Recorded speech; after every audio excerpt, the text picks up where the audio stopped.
50 জনকে সকলো নাগৰিকক আগুৱাই লৈ যাব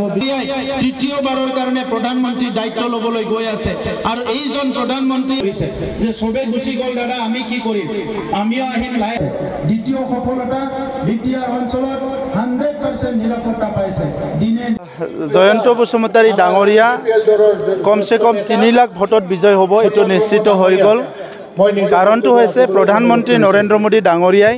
যোৱা 10টা বছৰ সমগ্ৰ অসমত যিখিনি কাম কৰিছে ইয়াৰ দ্বাৰা প্ৰধানমন্ত্ৰী ডাঙৰীয়াই আমাৰ ৰাইজৰ হৃদয়টো জয় কৰিব পাৰিছে মনটো জয় কৰিব পাৰিছে মুখ্যমন্ত্ৰী ডাঙৰীয়াই দায়িত্ব লোৱাৰ পিছত যিখিনি কাম কৰিলে এই কামখিনি সকলো ৰাইজে আপ্লুত হৈছে সকলো ভাল পাইছে আৰু এই কাৰণে মুখ্যমন্ত্ৰী ডাঙৰীয়াৰ লগত বিটিআৰ অসমৰ বিটিআৰ অঞ্চলৰ সব ৰাইজ আছে আৰু বিটিআৰত আমাৰ চৰকাৰ আহাৰ পিছত ইউপিপিএল বিজেপি চৰকাৰ আহাৰ পিছত ইয়াত সকলোৱে শান্তি পাইছে নিৰাপত্তা পাইছে উন্নয়ন পাইছে সমন্বয়ৰ এটা নতুন পৰিৱেশ আহিছে তো সেই কাৰণে আজি ৰাইজৰ হাতত কোনো বিকল্প চিন্তা কৰাৰ সময় নাই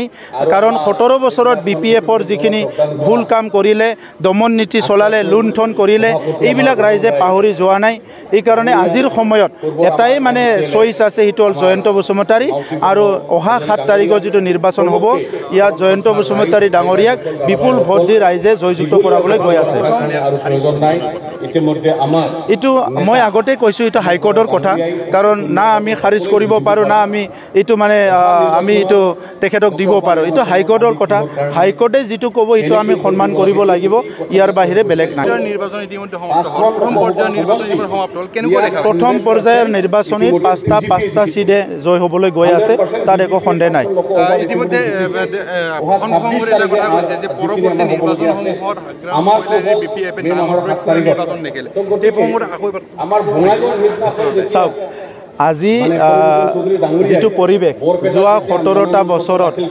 বিপিএফে যিবিলাক কাণ্ড কাৰখানাবিলাক কৰি গ'ল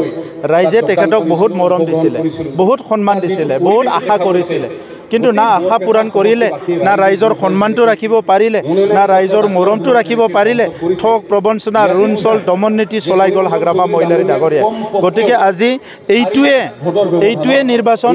এই নিৰ্বাচনৰ পিছত আৰু নাঙলৰ ছবি লৈ পেলাই ইয়াত বিটিআৰ অঞ্চলত ইলেকশ্যন খেলিবলৈ কোনো আগুৱাই নাহিব এইটোতো ইলেকশ্যনটো যাওক ইয়াৰ পিছত কথা পাতিম